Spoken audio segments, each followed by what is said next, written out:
illustrated by a list that I have compiled here of recognized but strange fears. I'm going to just list off the top 13 of these recognized phobias, these recognized fears that are strange in their nature. Xanthophobia is number 1. It's the fear of the color yellow. The second one, turophobia, that's the fear of cheese. The third one, somnophobia, that's the fear of falling asleep. Number 4, coulrophobia, the fear of clowns. It's a rather common fear I found often in children, but many adults also suffer it too. I'm told of even some celebrities that suffer it, like Daniel Radcliffe and Johnny Depp. I have a fear of clowns. Hylophobia is number 5. That's fear of trees. Number 6, omphallophobia. That is a fear of belly buttons. Nomophobia, and this could only happen in this present age. Number 6, nomophobia is a fear of being outside mobile phone coverage. Number 8, ombrophobia is a fear of rain. Number 9, papaphobia is a fear of the Pope.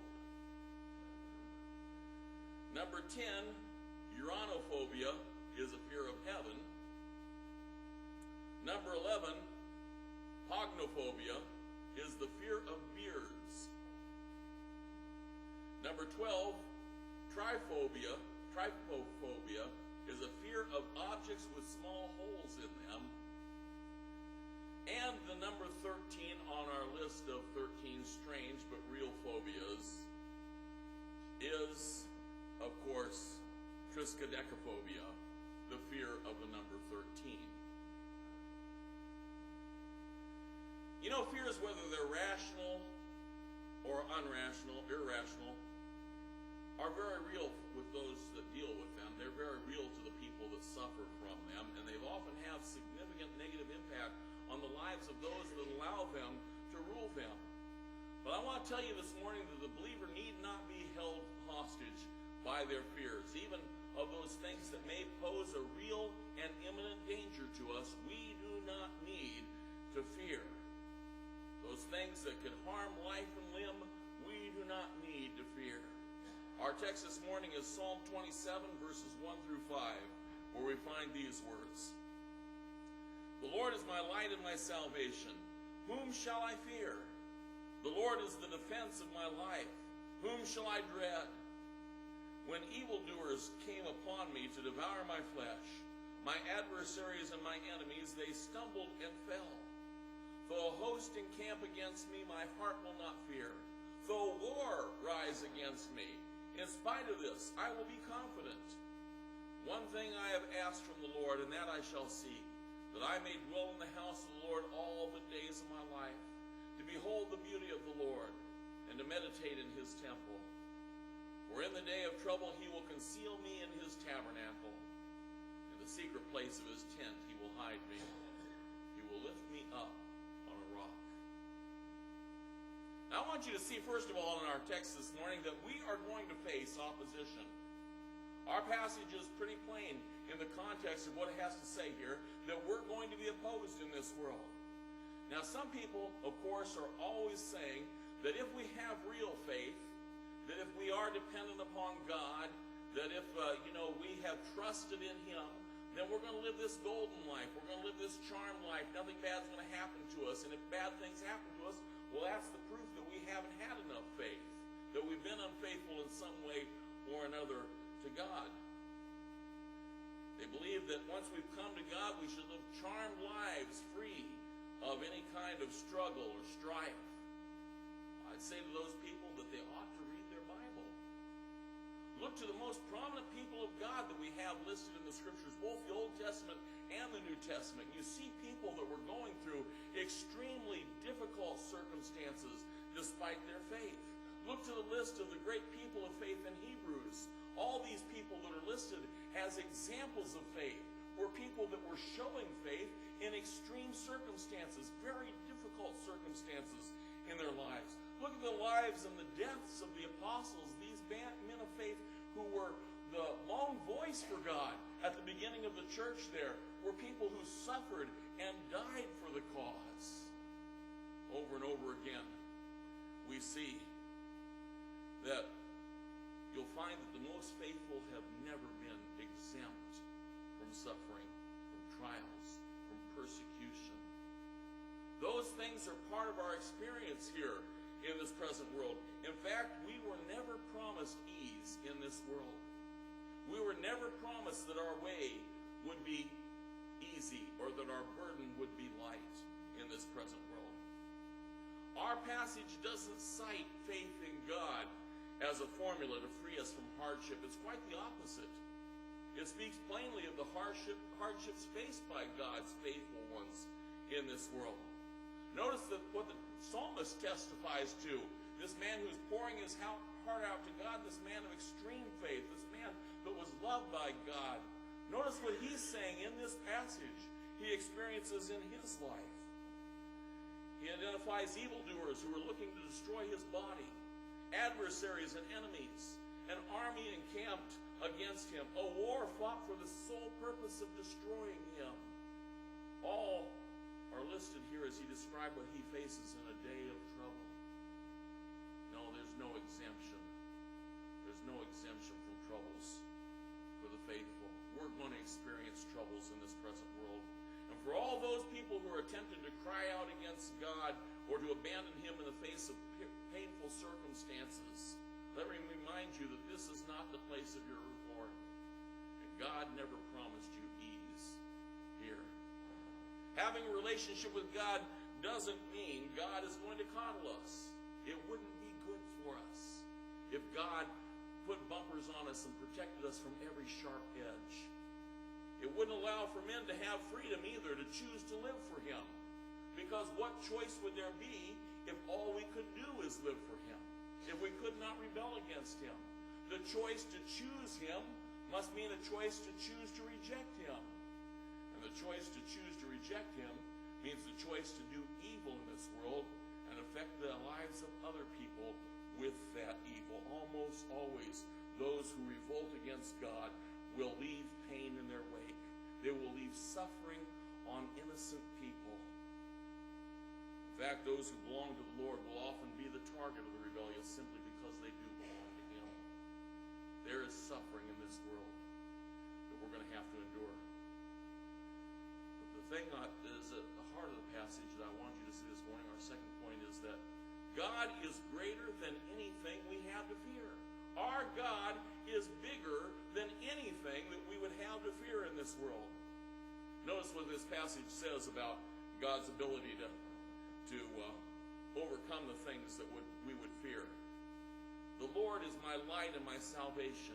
Whom shall I fear? He says here. He is our light. He pierces through the darkness of the sin of this world to reveal that way in which we should go. How can we know where to turn to when we are lost in darkness, when we're fumbling around, stumbling and tripping into things in the dark? Spiritually, that was our condition before Jesus came. We were lost in the dark and we did not know the way. And try as hard as we might to get in the direction that we thought was the way to success, we were mistaken. There is a way which seems right to man, and its end is destruction. We know the truth that Jesus came to reveal the way to us. He came to shed light. He is our light. He knows the way. And he's revealed the way that we could not know. He has illuminated the path. He is our light and he is our salvation. The psalmist says here, our salvation. He brings us through to victory. This world is a place of trials, as we've already mentioned. We are here on a journey to the place of perfect security. But we're going through a danger zone. We're going through a war zone onto that place of perfect security.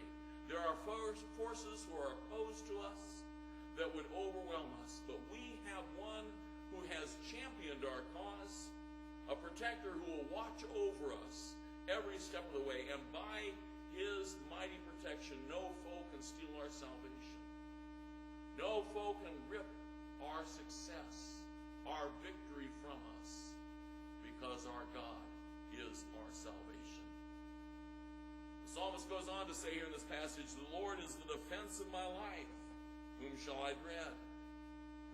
You know, we might, in this world, fear the things that can happen to our bodies. After all, we live in clay pots.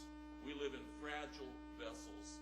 Things can happen to this physical form that take us under pretty fast. Injury and illness assault us. Our bodies know stress and fatigue. And if it wasn't enough of the things that can naturally occur to these fragile physical forms that we live in, there are also those in this world who are unscrupulous and can attack our bodies or threaten to harm us. We become the victims of predators in this violent world. We don't know when those who are wicked around us will attack. At any moment, we might be subject to someone who intends to do harm. Even as we sit now in a church building, there have been churches where armed men have come in and killed people and caused great disruption in the services. We don't know of any moment of perfect safety. Right when we're going through our regular routine, something can happen which will affect us in this physical form. I've shared with you before, but back in 1973, I was going to school full-time, college, and in the evening, at nighttime, I was working at Stan's Mobile Service Station at a gas station. I was the only worker at night. He cut way back on his crew at night, even though we were going through the gas shortage at that time, and cars were lined back up sometimes to the freeway. I was alone at the station, and a man came in and said that he had run out of gas on the freeway, and he wondered if I had a gas can that he could buy some gas and take it out to his car. So I went back in the Bay Area to look for an empty gas can for him to use, and he followed me back in the Service Bay Area, and I told him, you can't be back here. But when I turned around to tell him that, there was a gun pointing in my face. Now, I was going to school all day long and working all night long. There really wasn't time for sleep, so when that man had the gun in my face, I didn't recognize it at first. I didn't realize what was happening. What he told me to do didn't make any sense. And so I just sort of stood there with a dumb look on my face as he held the gun pointed at me. To get my attention, he pistol whipped me.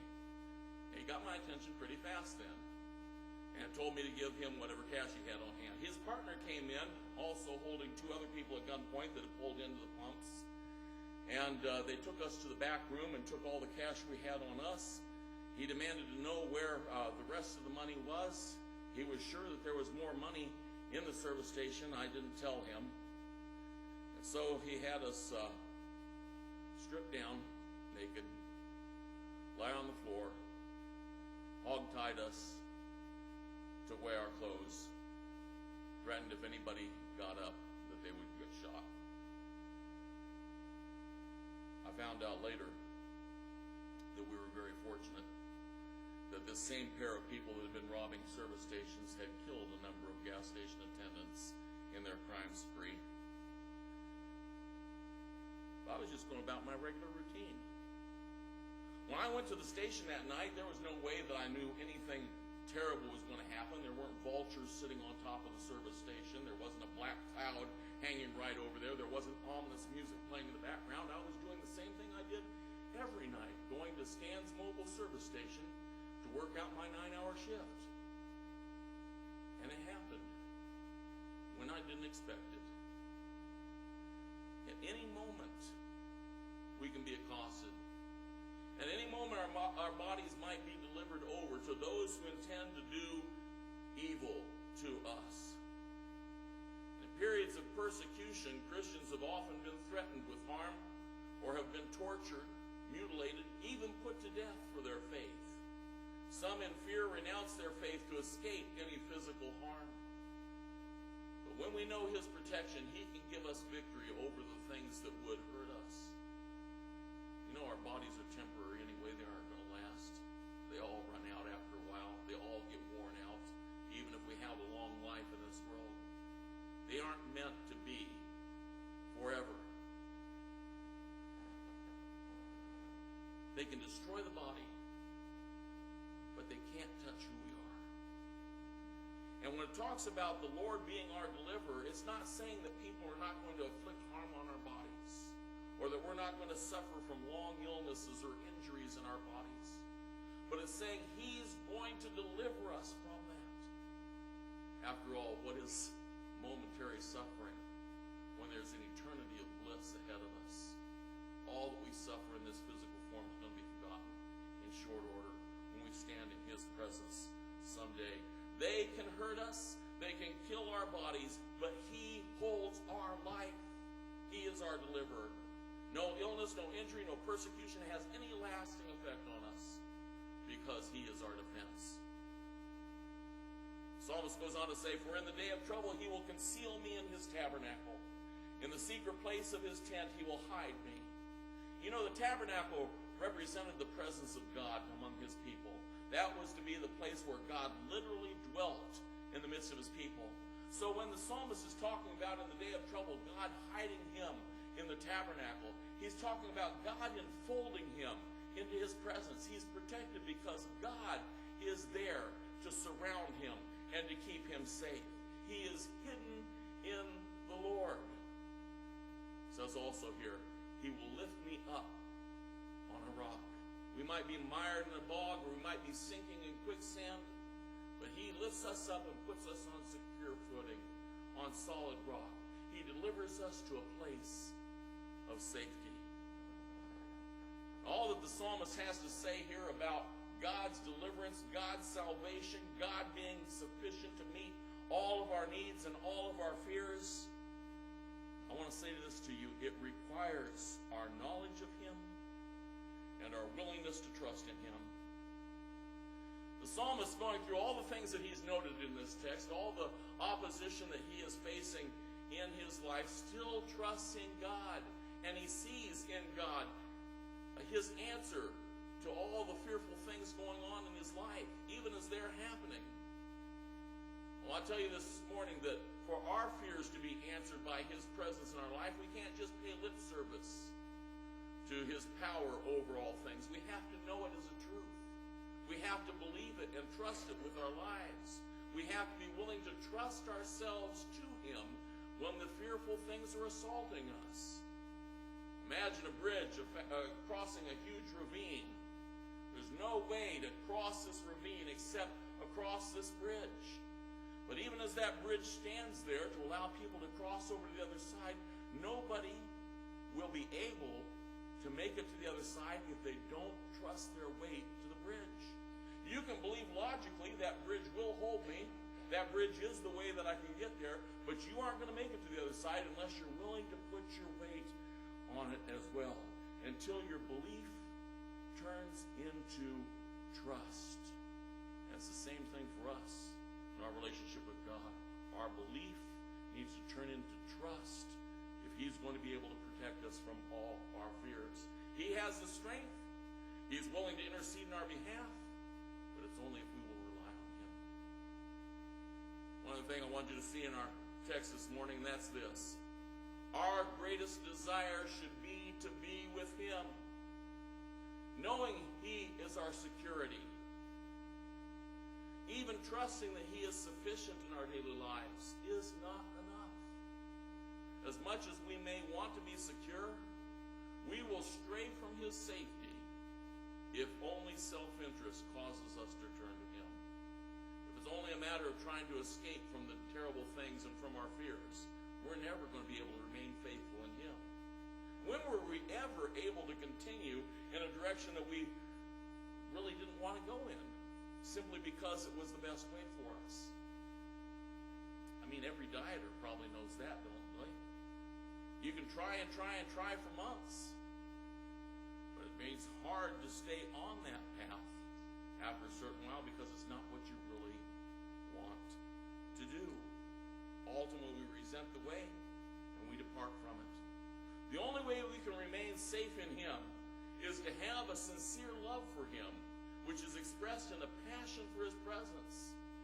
When we love him enough to want to be with him, that's when we remain safe in him. Listen again to what the psalmist says here in this passage. He says, "One thing I have asked from the Lord, that I shall seek, that I may dwell in the house of the Lord all the days of my life, to behold the beauty of the Lord, and to meditate in his temple." This is not out of place in this psalm. This fits in perfectly with what he's talking about, being able to overcome fears because of the power of Jesus Christ, by the power of God. It's the love for God, the desire to be with him, that gives us that assurance that he is with us always, and that he will never leave us or forsake us. People who are indifferent to the presence of God, people for whom it is a chore to be involved in the worship of his church, are never going to be able to maintain a walk with him. Those who dwell in his safety are the ones who delight in worship and praise. They're the ones who want more than anything else to be God's people and to be in his presence. What did Jesus say was the greatest commandment? You shall love the Lord your God with all your heart and with all your soul and with all your mind and with all your strength. See, because it's only as we love him that it means anything to have a relationship with him, that it's ever going to last, to be meaningful for us. Only as we sincerely want to be with him will we stay with him and be freed from all the things which would cause us to fear. It really brings us to our invitation time this morning.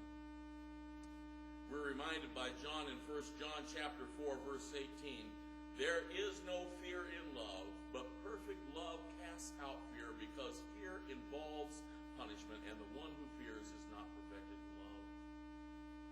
Perfect love casts out fear. Love for God, a sincere love for God, means we have nothing to fear any longer. So this morning the choice is before you. Will you love the Lord your God with all your heart, with all your being? Or will you live according to your fears? This morning, if you'd like to have Jesus Christ as your Lord and Savior, if you'd like to come for the first time, we have an invitation time. If you'd like to renew your commitment to live in love with him and to know his safety, we want you to have an opportunity to renew your commitment. We invite you to come forward as we stand and sing our invitation song, "His Name is Wonderful."